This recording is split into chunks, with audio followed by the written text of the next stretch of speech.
Today is International Day to End Impunity for Crimes Against Journalists.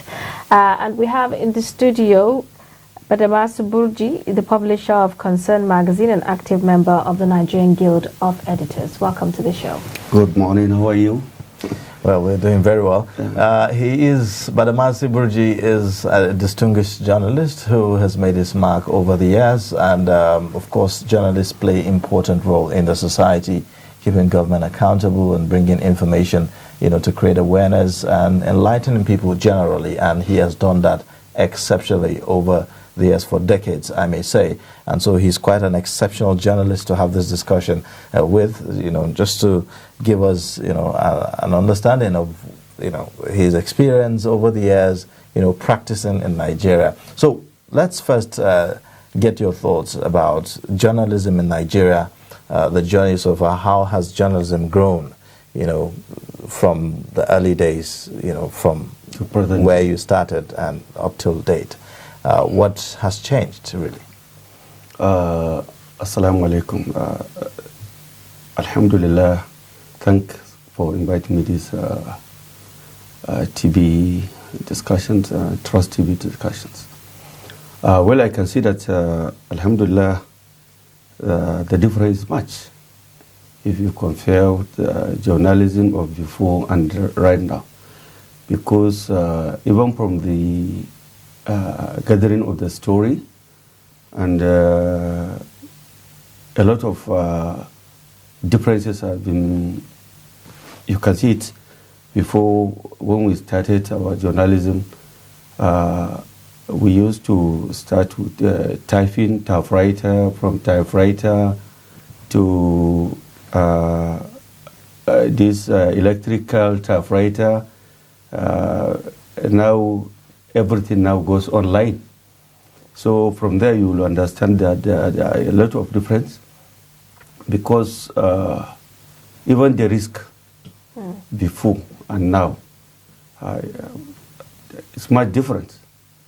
And in terms of, but the only disadvantage is in terms of advertisements. Before, the advert is easier than now. Even the news, sometimes, I pity journalism therefore in this era now. In terms of Nigerian has more, especially Nigerian journalism. They have, it is really fitty. Really fitty. Why is that? Because I can say that I have started since my magazine has been established since 2000. First edition is, I think it was out 1999 January, but it was in the market 2000. I think we suffer a lot, because I could remember particularly journalism in the north is the most hectic and discourageous, because I could remember the first edition when we made. I remember Senator Dan Sado, who directed us to go and meet one influential person in the north, whether he can assist us, because he realized we are young people, young guys that came up with good ideas. What always comes to my mind, and what I couldn't forget, is about the way that personality discourages us. When we saw us, we are almost servant. I, the editor-in-chief, with the other editors, we met him in Kaduna to see him with our first edition. We thought this man will be happy with us, that more especially we look at the communication gap that was existing between North and South. But when he saw us, started as if we brought this thing for him, sad news. He held the magazine. Look at the magazine. Very poor quality, poor quality. unemployment. Look at you, 6 of you. What do you come for? So that is why I kept saying that Kabiru, the publisher and editor-in-chief of this trust, and I've been saying he's my hero in terms of journalism, because I know how he suffered and I know how he tried. So I think that is a lot of difference has been, yeah. Okay. Now, if you look at, you were practicing even under the military regime. Yeah. You did a profiling of one of the most respected persons in Nigeria. Yes, and now we have transitioned into democratic rule. Yeah. So if you look at the freedom of press, for instance, between then when under the military and now that we are under democratic rule, has there been any significant change? A lot of changes, but journalists are always facing challenges. The difference is not much, because I could remember in Fatakot, I said it because I'm a member of Nigerian Guild of Editors, active member. The problem we are facing more especially in Nigeria is different in other countries. When there is a good news, most of our politicians, including the other personalities, it is only when you praise them that you are a good journalist. When you touch them, you are a bad journalist. And the whole problem of Nigeria is lack of good leadership. Journalists, they are trying their best. There was a time when I was called to talk about who the problem of Nigeria. People are always calling journalists as the problem of Nigeria, but to me, judges are the problem of Nigeria. At all, I said it, because our politicians, our politicians and other persons, they don't like jail. So I think even some journalists don't like jail. So if I can describe what these judges, the courts, I'm talking of judiciaries. Okay. So if they can work properly, if you are a journalist, you give a wrong news or something, let's face the reality. Okay. Face the court. If because journalists report, and there is each and every journalist, if he's a professional, he can't just give the news without having facts. Right. So at least, if the fact has not been found, let's go to the jail. The politicians, all those, I'm sure all this corruption and everything, if today judiciaries are ready to sort out all those things, there won't be problem in Nigeria, because all of them, both the politicians, the journalists and the rich people, nobody wants to go to jail. Okay, so let's talk about your humanitarian work. We all know that journalists are meant to do some form of social responsibility to their society. Yeah. Could you walk us through why you wanted to give back to society? Alhamdulillah, that is the area I came for, and that's the area I want us to discuss very well. I could remember in 2003 in Delta State, editors, we had a conference in Delta State, Nigerian Beyond Oil, the role of the editor.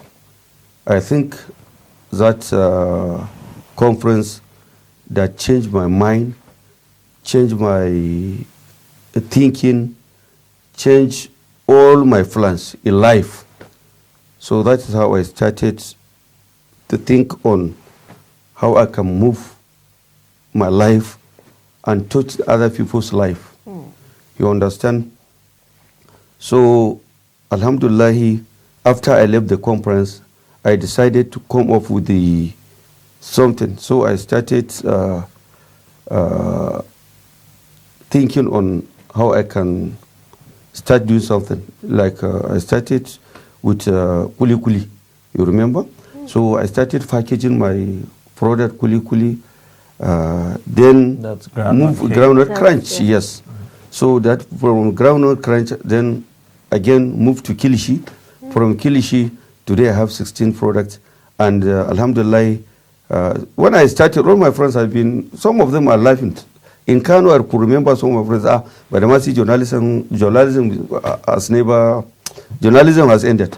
So started producing kuli kuli and kilishi. So alhamdulillah, today, that kilishi and kuli kuli has at least has took me to over 36 countries in the world. Oh, wow. Then secondly, today I can boast and say that I'm one of the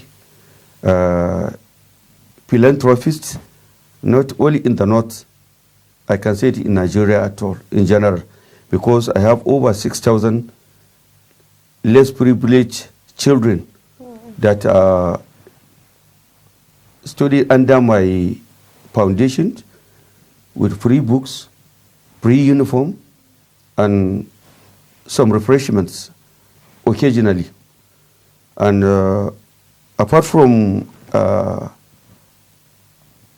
built nursery, a pre-nursery, nursery, primary, and also a secondary school. And presently I'm working on to build National Open University study center at Buruji community. But presently also, I have already built 3 blocks and about to finish 5 laboratories for the first agricultural academy. And it is also free of charge. And I bought another 6 hectares of land in Karpi, where it's going to be the excursion farm. Apart from women empowerment, if you look at the products, I mean cosmetics produced by my community, over 12 different by women, you will be surprised. All right, now. Then there's another women also in the adult education, both men and women. And I hope I have another employment program where we train our youth POV, POV and tiling, interlocking, and also block making. And all of them, they are very active. So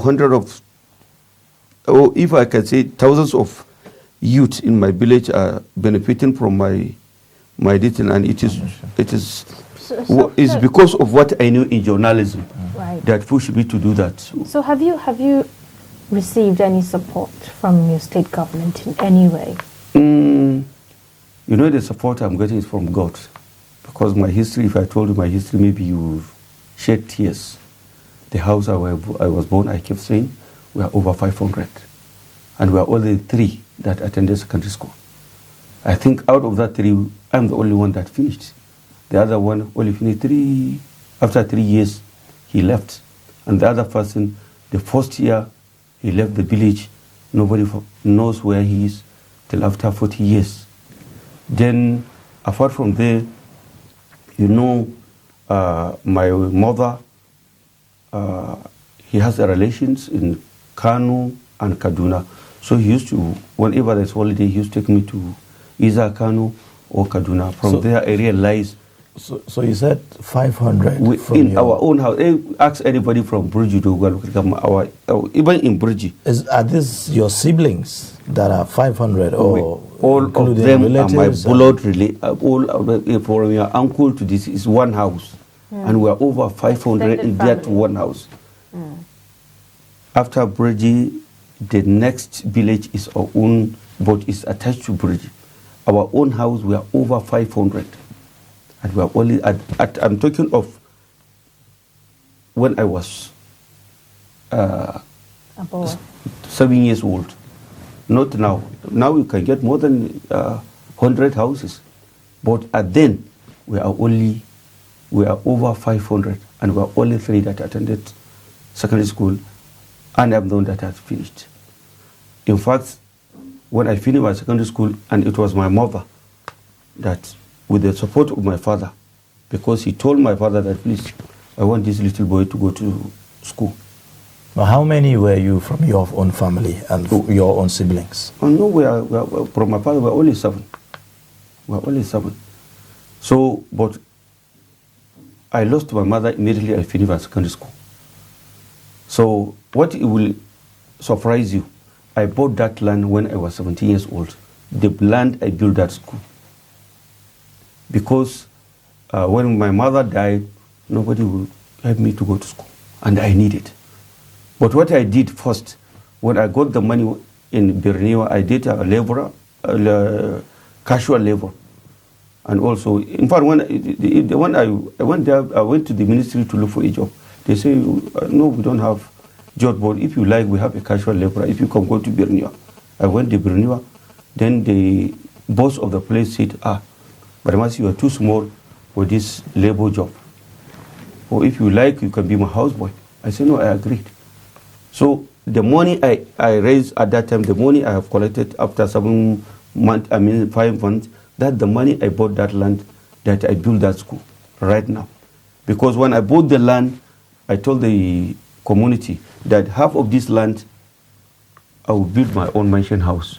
And half of the land, I will build a hospital, school, and informant system for you. So as at that time, you already knew what you were going to do with the land? Of course, since I knew I'm the only person that finished my secondary school, I know God means something for me. So to give an example, so the money I earned from the casual laborer and houseboy, that the money, 12,000, and I bought the land over is 250, but maybe by 250. I told them I'm going to build school, hospital, employment, because I know that's our problem. To start with. And a lot of people, a lot of people take me as like a comedian or joker. That's how they took me. Because whenever I went to the village, sometimes to see the land, they are calling me, some of them will call me doctor, some will call me teacher, all sorts of names. There was a time when my senior brother called me, please, Badamasi, if you come to this village, please and please, I beg you, in the name of God, forget about the land. Because when you left, immediately you left, they will be calling you a sort of names. I said, forget about it. Me, I believe in God, and I believe I can do it. Even though with that little knowledge that I have. Now, how did you, after finishing your secondary school and serving, someone that took you as a houseboy, what did you now do thereafter? Immediately I finished. I have an uncle in the city. When I bought the land, thank God it was Salah then. I bought the land and everything. Then my uncle, somebody told me that my uncle in the city wanted to see me. So I went there. He said, Badamasi, how are you? I said, fine. He said, because of my sister, in the whole family, there's nobody I like more like my sister, that is your mother. Please, will you join me for business? I said, there's no problem, because I don't know what to do. I don't even know there is a way of that I can, if I know I have this, I can't even go to Borneo. So he now called me. Somebody came to buy a chemical in his house. He now said, can you write the receipt? I have a good handwriting. It's like, the one for pig milk. Because when I was in the secondary school, all my friends who are going to write a letter to their girlfriends, they'll just give it to me. Because of my handwriting. The one for cursive, this calligraphic or something. Writer. In terms, and God has given me a gift. If I'm tired with this right hand, I can use my left hand to write, to continue. A lot of my seniors in the secondary school, they will be giving me not. You understand? So when he said, so you could write? I said, yes, that's okay, that's no problem. So that's how I started making the business. When we started the business 2 years, the business had become a problem. So I moved to, he now got me a teaching in one Islamia school. Later, when I'm doing that teaching, then a company has been opened for is an CB first control. We normally go to big men in Kano to help them to insecticize the compound, even the bedroom. So a lot of at that time, my uncle said that please, this is a company and we need trusted people. So we moved from teaching and joined those people. I could remember I went to Dengue, the owner of the Dengue pharmacy. A lot of big men in Kano will go there. Sometimes they can try me, put the money inside the bedroom, whether I can steal, but I will use my phone for poop. Just put the water in on the money and just get out. Sometimes they call me, are you mad? So later somebody said, this boy is trustworthy. I have a company in Sabonkari where we are dealing cooking gas. Please come and be my accountant. I said, okay, that I will do it. At the end of the day, I became the managing director of that company. So how did you find yourself in journalism? Alhamdulillah, I was in that business. And I could remember when I was in secondary school, whenever there is crisis in the secondary school, Badamasi will be part of it. If there is a Muslim student society, Badamasi will be part of it. If there is a quiz competition, Badamasi will find Badamasi there. Whatever activities in the school is happening, I must be there. So a lot of friends calling me General Hassan, because anything, Badamasi must be there. And one thing I'm proud of is it's not about spoken English or something like that. It's the ideas.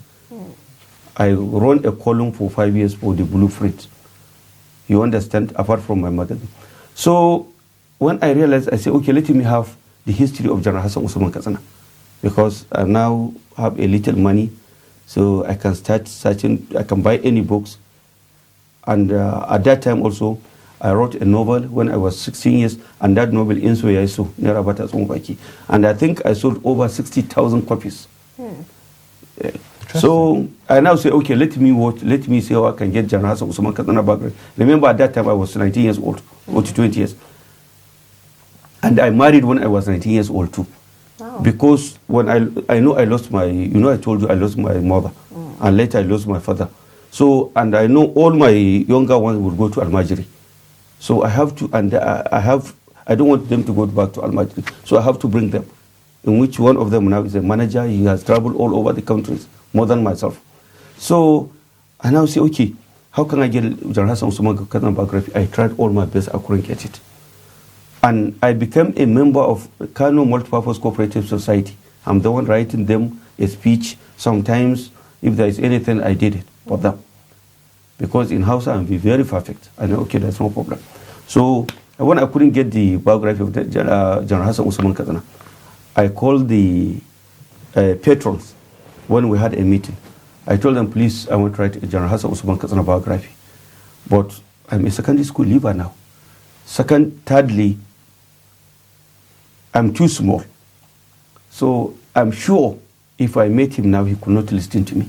But with your own Kano Multipurpose, Antata, Alaja Antata is a member, is a patron. I said, what I will do, please, write me a letter. I am going to sponsor the biography, not you. But I will tell them, I will tell General Hassan Katsina, you people are going to sponsor it. I will give you the credit. I just want to write the biography of General Hassan Katsina. They said, okay, there's no problem. I wrote a letter, I gave the chairman to sign, and I took the letter to Kaduna. I never knew General Hassan Usman Katsina. Even to see him in the picture, I have to ask his house in Kaduna. I just met him in Kaduna. Thank God he saw me a small boy like this. I said, sir, Kano Multipurpose Trade Society wants to see you. He said, by how? He now called Amin and Alaja Natata. Do you know Kano Multipurpose? He said, no, they are my people. So I'm their patron. So okay, let them see. And General, because everybody knows him, he helped, he made connections. So all the big men are very happy to come with me. When we came together, he said, what is it? I said, no, sir. You support it. But when he asked me, what are they going to come in for? I said, no, sir. You should allow them to come. They can hear from them. He said, okay, no problem. Let them come. When we came, so that's how they told him that this boy like you, and he has been followed all your steps. So he wants to write your biography. He said, no, but my father has warned me. So Mami Haruna, Mamu Jega, Bilkis Yusuf are working on, they're writing it. So I said, sir, just give me house. That's the area I specialize. Just give me. He said, okay, there's no problem. We started, he called Bilkis Yusuf and Mohamed Haruna to introduce me. So that's how I got to know Mahmoud Jega, Mohamed Haruna, and Bilkis Yusuf. I have been going there, but the problem, at last, they couldn't even afford. It's almost when we started interviewing General Kasana, every 2 minutes somebody will call and say, wait, please, let him answer my phone call. None of them, they're all professionals. So they say they can't, how are they going to finish this interview? So they left me. I could remember I went to Arewa House, started my research. Well, I think I spent 6 years there. There was a time when I came, I told General that 1 year he couldn't see me. When I came to him, because you are asking me on how I started journalism, yes, so I'm giving you the background. Yes, so I met General Hassan, I met him. He said, Badamasi, me, I could remember this biography. Leave this biography. I said, okay. He said, I can't leave this biography. I can't leave it because I've gone far. Somebody, I could remember he died. He's a big man. Say, who are you, Badamasi? How old are you? General is talking and you are talking. He said he doesn't like it. It's his own background. He said he doesn't. Let him know. I will not stop it. I brought a bag. I say, sir, check this bag. I brought all the documents. I say, any paper you know you have signed as a governor, I have it. All your information. Even when you are going to primary school, I have the picture. I showed him more than 500 pictures. And I showed him over 3,000 pages of the newspaper carrying his news. Since he was a major, deputy chief of army, all his, you couldn't believe it. You just see, how do you get that? Even if I done National Archives, ask them, I've been there. He was very happy. There's some information that he even forgotten. And there are some pictures that he himself, he have never seen it. More especially when he's going to for scout, his father is taking, he said, how do you get it? And I get it from his friends in the village. So he was so happy. From then he said, Badamasi, I like you. This biography, I don't sponsor it. Don't ask anybody. He said, Sabi to come. Whatever is inside my box, my handbag, please bring it. All the money that is in is for Badamasi today. Unfortunately, he brought the box. It was 30,000 inside. Well, it was 30,000. And that 30,000 has helped me. It's okay from that. So from that biography, I was able to know more than 50 to 60 generals in Nigeria, and to know all who is who in Nigeria. And to know, I could remember, ask Kabiru Yusuf, when I often he said, you have the opportunity. Okay. You understand? So that is how, when I finished the launching of the General Hassan, and it's because of my project that I remember the sanitation has been cancelled throughout the country. Because Abacha was supposed to did the launching for me, then he died on that week. Then Abdul Salam Abubakar took over.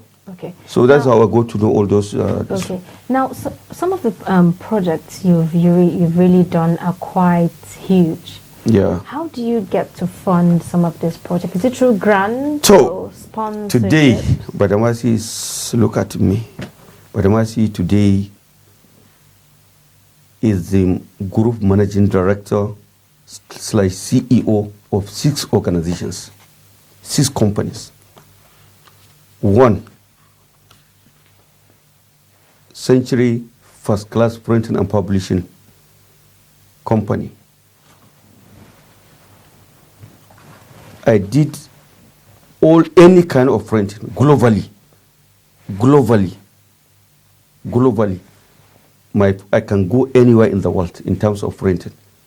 And thank God there is a project that took me almost 10 years, books, educational books for primary schools. Because when I realized there's a little gap between known and just, because all the books we are using is from the southern part of the country.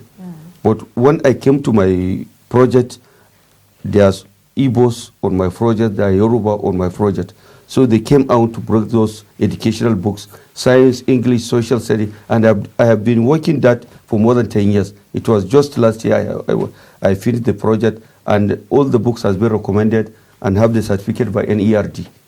And at least about 11 professors, 10 doctors, and other academicians that wrote the books according to the curriculum of Federal Ministry of Education.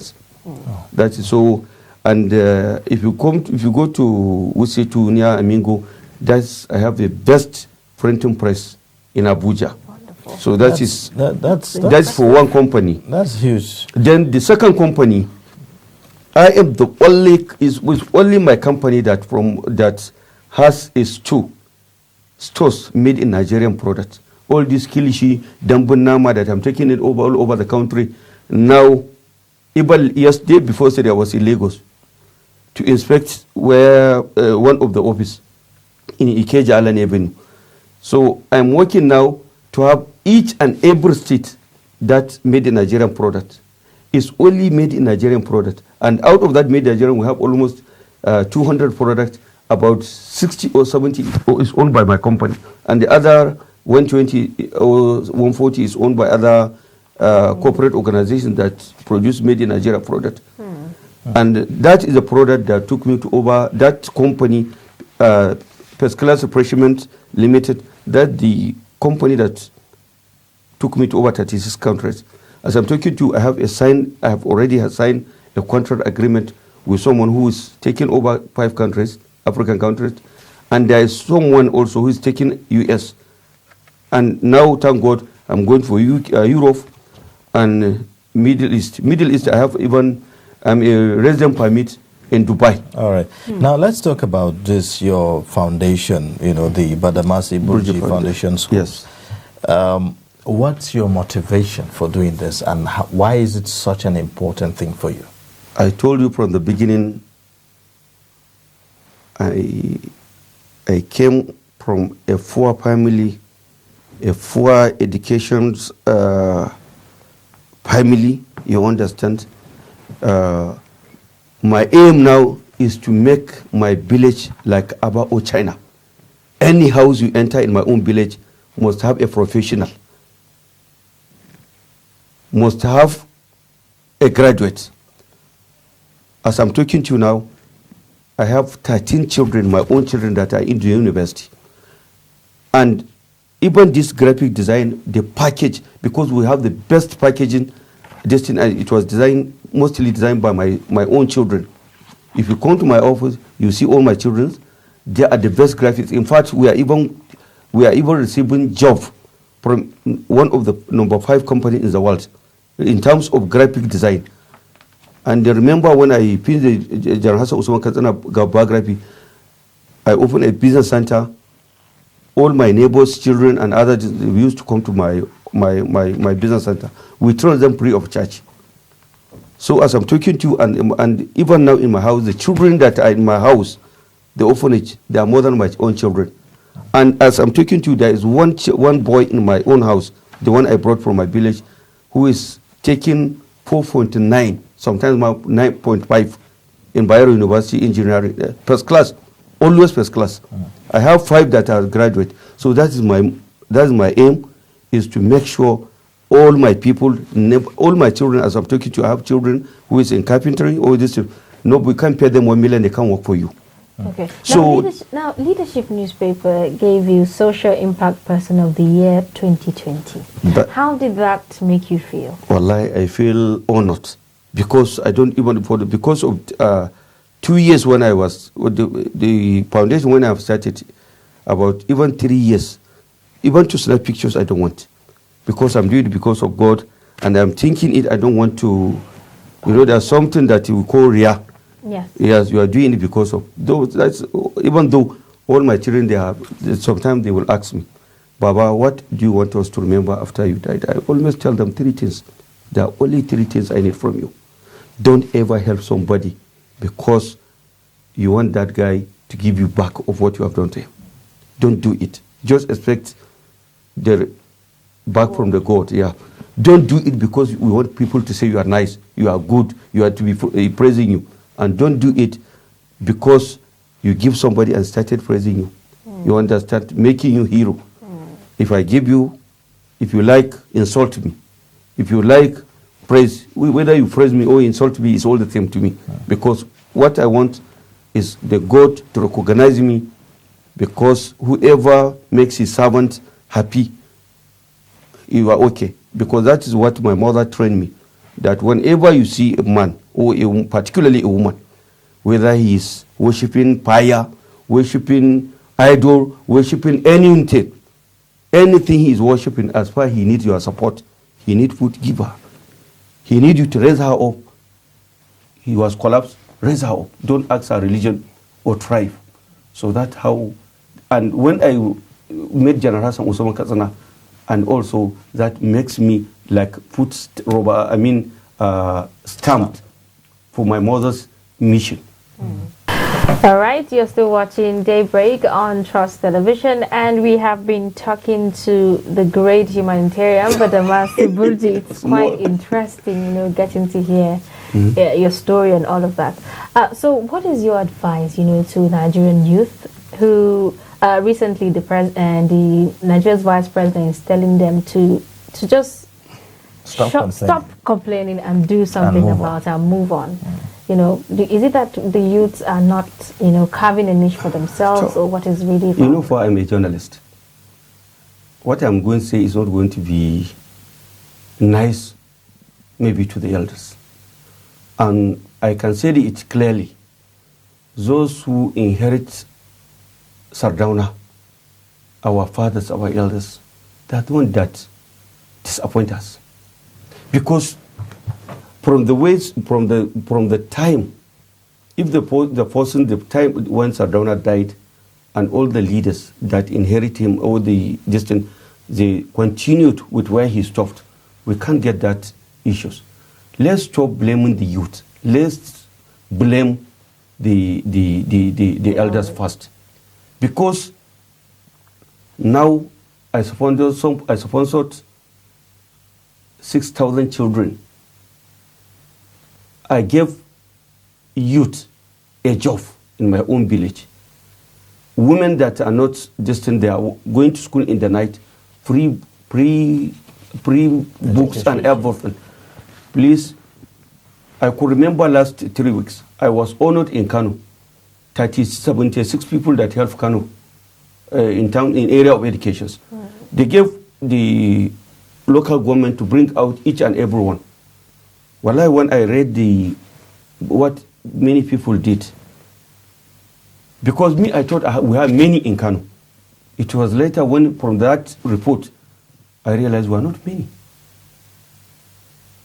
So, the problem of Nigeria, I have said it, everybody knows it, is lack of conscious effort. Conscious. But imani. Because how can you get you stole? I could remember there's somebody, when we calculated his own money, the money he stole. If he was going to spend 510 years, he will be spending 3 million naira. The money will not finish. Every blessing day. And you cannot support anybody. I see there was a book I wrote, My Fear for the North. Supposing that book was out, it's out, I can see it. Well, people will come and started telling me maybe I'm a witch or something like that. You understand? Because all this Boko Haram, all this, I'm not surprised at all. Because I've said it. If you look at my column in the daily and the blueprint, I kept saying it. I've never been surprised of getting, and what they don't do, you are a billionaire, but you only took care of your own children. Even your own younger brother, children, don't bother about them. You don't help. How do you expect those people to survive? How? There's no way. We have to go back to the reality. I kept saying, now the 6 children all the other people that I'm helping in my community, I don't have one kid. If you and I and all who has the money can do it, what is our problem? What will be our district? And look at it, the worst part people doesn't know. All those children that, I'm sorry to say, my father, the vice president, was saying it will not help. Those children that are into drugs, are into bandits, are into this, and they are the leaders of tomorrow. Then how can you think about it? But if you help somebody, give him education, give him a job, he doesn't have time for that. He doesn't have time for that. And from the children, I will give them, and also from their own side. I was 17 years when I thought of my future and my community. If whoever believes in God, let him put his idea. God has never fulfilled my dream till when I was 45 years old. Those who are living for me now, go to my own village now, you see how distant. From 10 kilometers, I'm from Dogwa local government, but from 10 kilometers, there's one village called Erkao, Buruji, Kurkujawa, Randa. Not all of them, they are coming to that my school. Because simply, the books they are getting, wallahi, even the minister, son, some cannot get it because I print the best quality books from Dubai to bring to the children. And what makes me happy, immediately I enter to the town. Baba. For the children, for those who are in the nursery school, you will pity them. Because even if they are praying, if they enter Baba, they will leave the prayer, they will come and be hugging me. Every children wanted to just touch me. What joy is it? So, and it's up to day, let me tell you the truth, I have never, ever, nobody, it's only one Indian man when he came to my office, I said I'm going to the village because I won't give them refreshment, I have to give them mask. All the sisters, they say, okay, take this 30,000, please put it forward. Apart from that person, if there is anybody that give me 1 naira, let him come and say that he give me 30 naira. But I could remember there are 2 persons. Maybe they don't want to, I cannot say them, maybe they will not want their name to be this. But they helped me toward when he saw I went to his office, somebody took me to his office for different business, printing business. And I was here, Badamasi, everybody knows I'm a hustler. From this to this, from there to that. He said, but what is the hustling? What is the present situation now? I said, look at what I'm doing now. I give me just 1 minute of my documentary. He saw it. He said, no. I have to call somebody. Please. He called it his aide in Kano. Please, give Badamasi 1 truck of chairs, please. In less than 1 minute, he said, is this in this school? In Kano? Then the other one that I told him that I wanted to build that agricultural academy. That agricultural academy is the first in Nigeria. And by the grace of God, that one, it will the one that in a whole entire village, nobody will look for government to give him a job in the future. Because the planning, the blueprint I have for them is even this west, from west to west, even this tire, dust, everything, they will make it into usable light, and also to produce a gas from it. And they will be producing, they will be produced. For example, even the animal feeds, they are the one to do it. They will produce the food, the feeds for the animals and the fish and other things, and they will also have the district to get them the market. They will package it, and by the grace of Allah, introduce the product to the global market. All right. So, what would be your final thoughts now?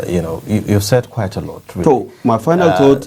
Yes, because the whole thing is that when you hear the blame game, government will say, well, government cannot employ everybody. And that young people are sometimes depending and waiting for white-collar jobs and so on and so forth. That's the excuse, that you hear. What will be the role of government in making sure that we take off more people off the street and give them education and give them employment? That would be very good. All what I'm saying is my own opinion, not anybody's opinion. For me,